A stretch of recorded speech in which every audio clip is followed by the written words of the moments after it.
എല്ലാവർക്കും മെക്പോയിന്റ് കേരള PCയിലേക്ക് ഒരിക്കൽ കൂടി സ്വാഗതം. അപ്പോൾ മെക്കാനിക്കൽ എഞ്ചിനീയറിംഗ് ജോബ്സിന് വേണ്ടിയിട്ടുള്ള ഒരു കോച്ചിങ് ആണ് നമ്മൾ ചെയ്യുന്നത്. വരാനിരിക്കുന്ന poly lecturer mechanical overseer grade 1 AMVI അതുപോലെ തന്നെ മറ്റു മെക്കാനിക്കൽ എക്സാമുകൾക്ക് വേണ്ടിയിട്ടുള്ള ഒരു കോച്ചിങ് ആണ്.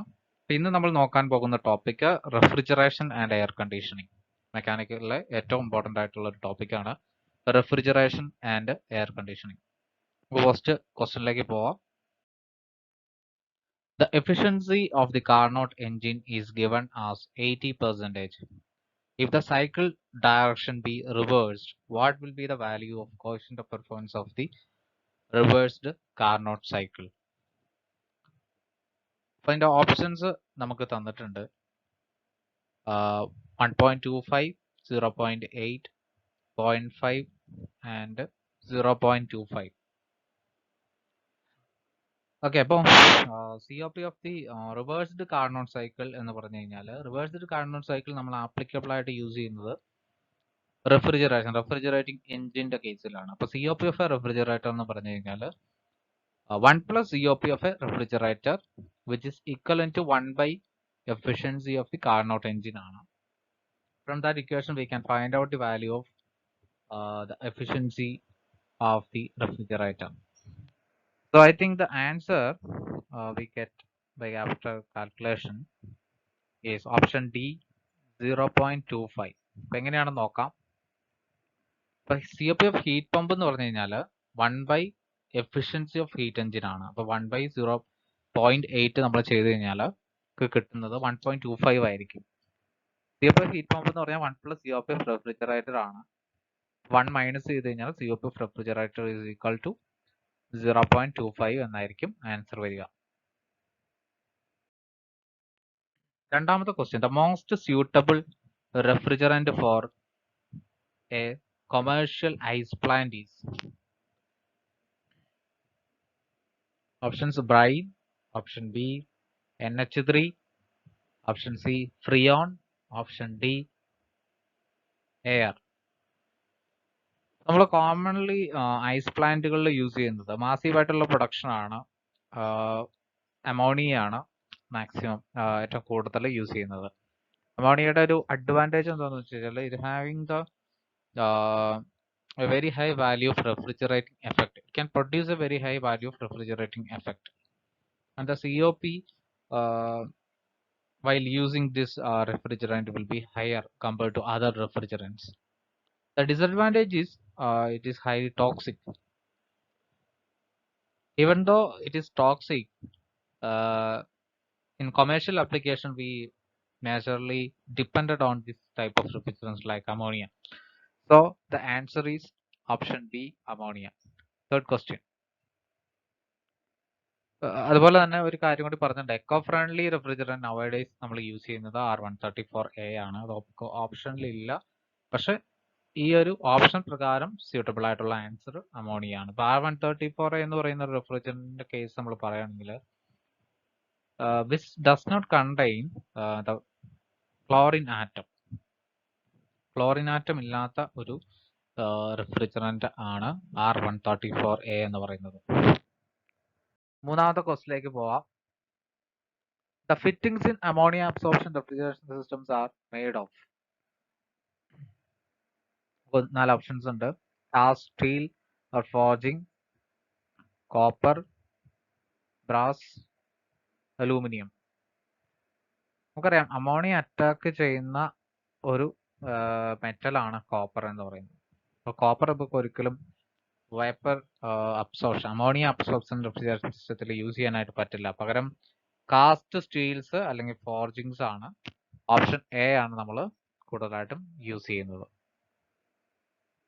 നാലാമത്തെ ക്വസ്റ്റ്യൻ, ഇപ്പോൾ കോപ്പർ ആണ് നമ്മൾ ഫ്രിയോൺ ആയിട്ട് റെഫ്രിജറന്റ് ആയിട്ട് യൂസ് ചെയ്യുന്ന ഇതിൽ കോപ്പർ ട്യൂബ്സ് ആണ് നമ്മൾ യൂസ് ചെയ്യുന്നത്.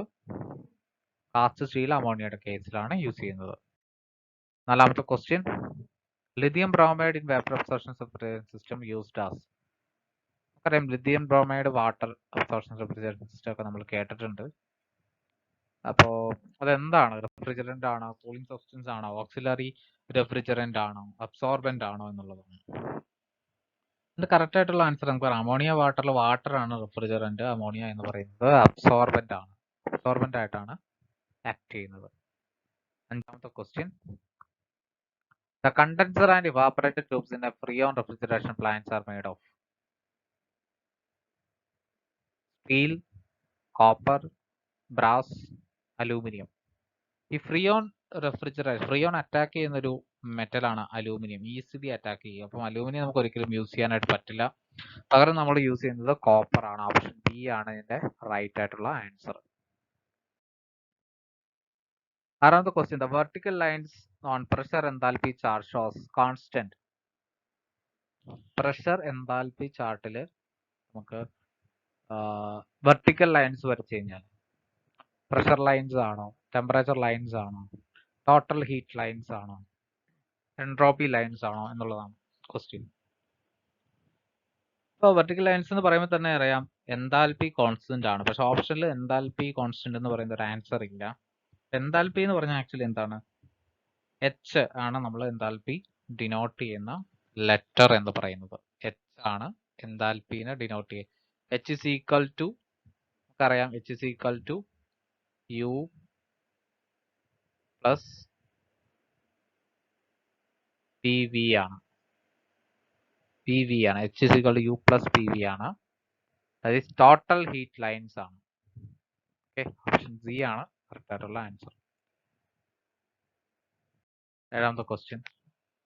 The coefficient of performance is the ratio of the refrigerant effect to the refrigeration effect to the എന്തുമായിട്ട് വരുന്നു? കോഎഫിഷ്യന്റ് ഓഫ് പെർഫോമൻസ് COP എന്ന് പറയുന്നത് എന്തൊക്കെ തമ്മിലുള്ള റേഷ്യോ ആണ്? Refrigerating effect to heat of compression ആണോ, work done by the compressor ആണോ, enthalpy increase in the compressor ആണോ? നമുക്കറിയാം ഹീറ്റ് ഓഫ് കംപ്രഷൻ എന്ന് പറയുന്നത് കറക്റ്റ് ആണ്. വർക്ക് ഡൺ ബൈ ദ കംപ്രസറും enthalpy increase in the compressor മൂന്നും ഇക്വലന്റ് ആണ്. അപ്പോൾ ആൻസർ ഓപ്ഷൻ ഡി ആണ്. എ ബി സി മൂന്നും ആൻസർ ആണ്. The question. Moisture in freon refrigerant system cause option A ineffective refrigeration, high power consumption, freezing automatic regulating valve, corrosion of whole system. Moisture ഉണ്ടെങ്കിൽ അത് freeze ചെയ്യാനുള്ള chance ആണ് കൂടുതലുള്ള. Option C ആണ് correct ആയിട്ടുള്ള answer. Simple question ആണത്.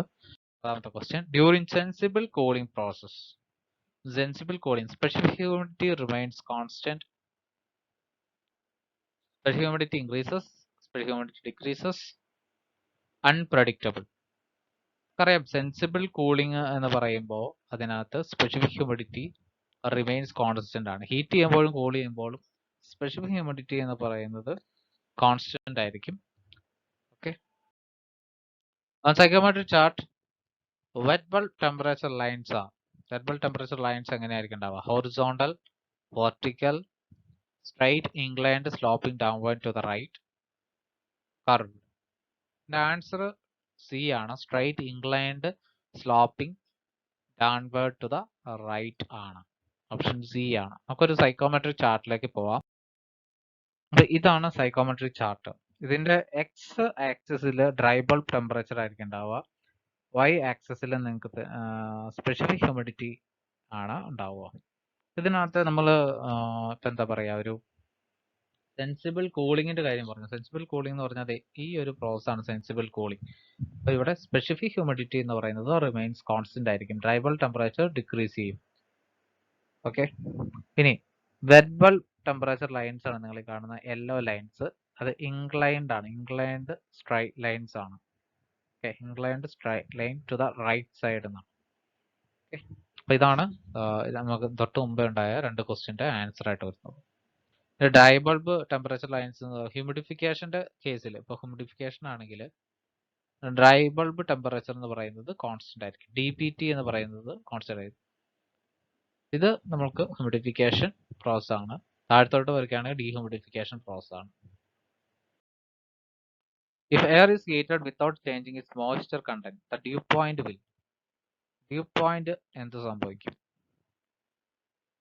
Increase, decrease, remain the same, unpredictable. തീർച്ചയായിട്ടും remain the same ആയിരിക്കും answer. Without changing is moisture content എന്ന് പറഞ്ഞാൽ ഡ്യൂ പോയിന്റ് എന്ന് പറഞ്ഞു കഴിഞ്ഞാൽ it is parallel to the x axis, the specific humidity remains constant ആയിരിക്കും അല്ലെ. സ്പെസിഫിക് ഹ്യൂമിഡിറ്റി കോൺസ്റ്റന്റ് ആയതുകൊണ്ട് തന്നെ ആ പറയുന്ന ഡ്യൂ പോയിന്റ് ടെമ്പറേച്ചർ മാറുന്നില്ല.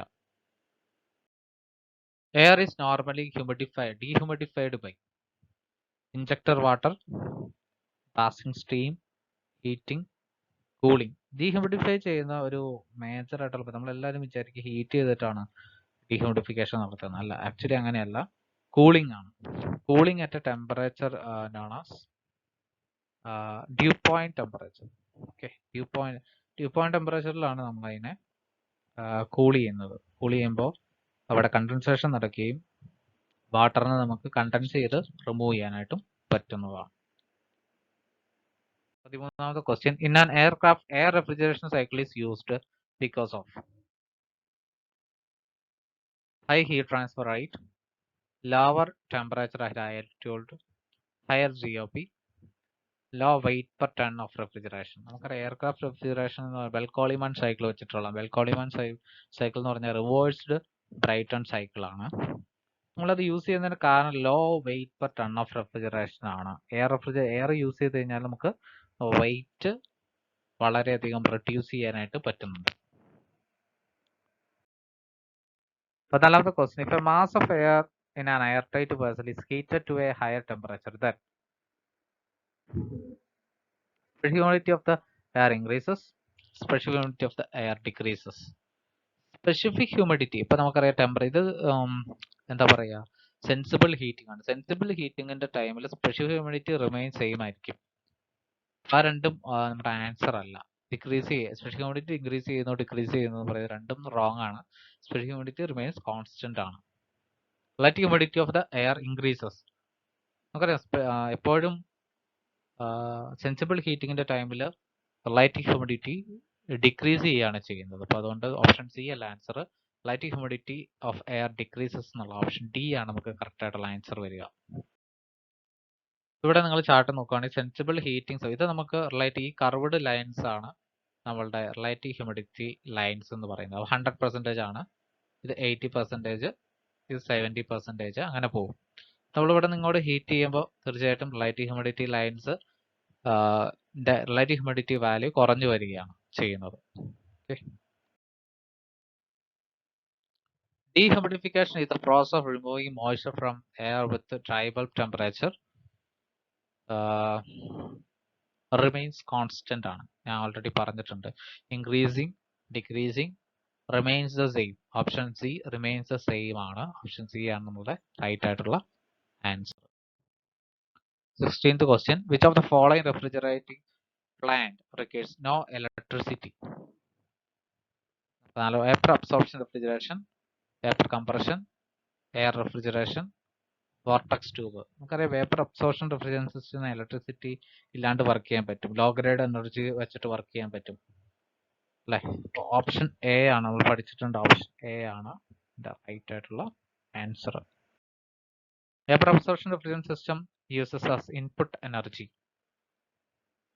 electricity only, water energy only, low grade heat energy, non conventional energy. Option C ആണ് അതിന്റെ correct ആയിട്ടുള്ള ലോ ഗ്രേഡ് ഹീറ്റ് എനർജി ആണ് നമ്മൾ വേപ്പർ അബ്സോർപ്ഷൻ റെഫ്രിജറേഷൻ സിസ്റ്റത്തിൽ ഇൻപുട്ട് ആയിട്ട് കൊടുക്കുന്നത്. 18th question. In an ideal vapor absorption refrigeration system, the absorber pressure is equal to the pressure of generator, condenser, evaporator, expansion valve. അറിയാം absorber attach ചെയ്തിരിക്കുന്ന line എന്ന് പറയുന്നത് ഇവാപ്പറേറ്ററിന്റെ ലൈനാണ്. ഇവാപ്പറേറ്റർ പ്രഷറുമായിട്ട് ഈക്വലന്റ് ആയിരിക്കും. 19ാമത്തെ question. Which of the following is undesirable property of a good refrigerant? അറിയാം റെഫ്രിജറന്റിന് ഒരുപാട് പ്രോപ്പർട്ടീസ് ഉണ്ട്. Low specific heat option A, high critical temperature, high specific volume, low boiling point. Low specific heat correct ആണ്, high critical temperature എന്നുള്ളതും correct ആണ്, low boiling പോയിന്റും desirable ആണ്. High specific volume എന്ന് പറയുന്നത് ഡിസൈറബിൾ അല്ല, ലോ സ്പെസിഫിക് വോളിയം ആയിരിക്കണം ഉണ്ടായിരിക്കേണ്ടത്.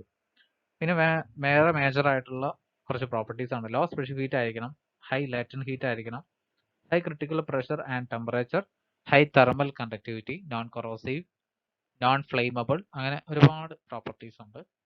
ഓർത്ത് വെക്കേണ്ടതാണ് അതൊക്കെ. 20ാമത്തെ question, chemical formula of R11. R11 എന്ന് പറഞ്ഞ ഒരു ഫ്രിയോൺ റെഫ്രിജറന്റ് ആണ്. ZClF3, ZCl3F, CHF, CClHF. നമുക്കറിയാം R10 എന്ന് പറയുന്നത് CCl4 ആണ്. R11 ആവുമ്പോൾ ഒരു ക്ലോറിൻ കുറയുകയും ഒരു ഫ്ലൂറിൻ ആറ്റം വരികയും ചെയ്യും. CCl3F, ഓപ്ഷൻ ബി ആണ് കറക്റ്റ്. ഇനി R12 ആണെങ്കിൽ CCl2F2, R13 വരുമ്പോൾ ZClF3, R14 ആകുമ്പോൾ നമുക്കറിയാം CF4 വരും. അങ്ങനെയാണ് അതിന്റെ ഒരു വേരിയേഷൻസ് ലഭിക്കുക. അപ്പോൾ ക്ലോറിൻ ഉണ്ട്, ക്ലോറോ ഫ്ലൂറോ കാർബൺസ് ആണ് ഫ്രിയോൺസ് എന്ന് പറയുന്നത്. അപ്പോൾ ഇത് നമ്മളെ വളരെ ഇമ്പോർട്ടൻ്റ് ഉള്ള 20 ക്വസ്റ്റ്യൻസ് ആണ്. നെക്സ്റ്റ് വീഡിയോ നമ്മൾ റെഫ്രിജറേഷൻ കണ്ടിന്യൂ ചെയ്യുന്നതായിരിക്കും. Okay, thank you.